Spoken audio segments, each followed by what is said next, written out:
Hi there everyone, Mars from East Horton. Not actually at East Horton at the moment, as you can see, at home. Slipped a disc in my back on Friday and had a couple of days in bed, but up and about now, not quite ready to go back to work because I think sitting down is the killer at the moment for me. But at least I'll do a little video from home. So if we just do something on the grip, something that I could have easily started with when I started doing these videos, but this does give me a good opportunity now to show you the correct grip and see if you can see some of the things in your grip that you may or may not be doing correctly. Okay, let's start off with the left hand. So this is obviously for right-handers, but you can just convert completely the opposite and it'll make sense if you're a lefty. Okay, so the left hand is very important really. It's the dominant hand of the two, so we need to get it on in what's called a neutral position.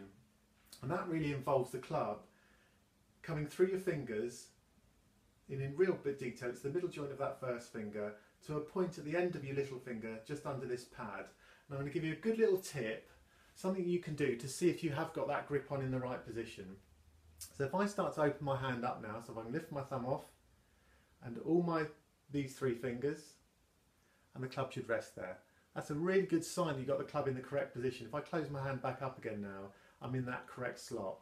Right, so as you look back down at your club on the floor here, I only want you to be able to see knuckles 1 and 2. So if you look down at your hand in the address and you can see knuckles 3 and maybe 4, you've got a very strong grip.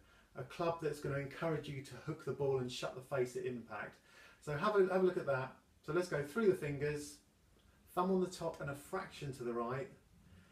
One of the things to look for if you have a correct grip is this little V here you make. The V between your thumb and first finger should point between your chin and this right shoulder. Okay, so that's left hand on. Now your right hand, you've got some options and how you link your fingers. So my least popular is a 10-finger grip. You can do this, but really it would have to be a reason of your hands being very, very small, or maybe actually a physical problem with your fingers. So let's jump straight into interlocking.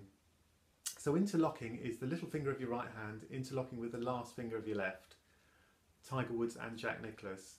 I am guessing both of these guys have got relatively small hands because this is the best grip for ladies and people with smaller hands to stay in contact with your club.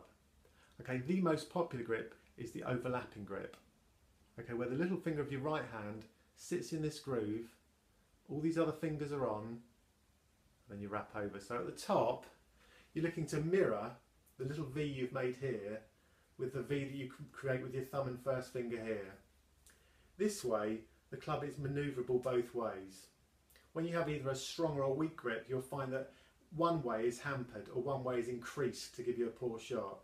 So back into grip pressure again, last 3 fingers of the left hand, middle 2 of the right, bit of a squeeze, and nice and light. Okay, that is a basic sort of grip check, but as you look down at impact, I just want you to see those first 2 knuckles of your left hand and the first 2 of your right as you look down at your club. Now, if you hit the ball beautifully straight, crisp strike, and no real problems, and your grip isn't perfect, then maybe you should live with that because they're the other factors that are sort of wrongs making rights maybe. So, but for everyone else that's struggling with their game and wants to improve, try and get into this neutral position where both the hands are sort of facing each other, and that's how it works best. So quick whiz through again. Oh, a little thing, one of my bugbears, I call it the long thumb.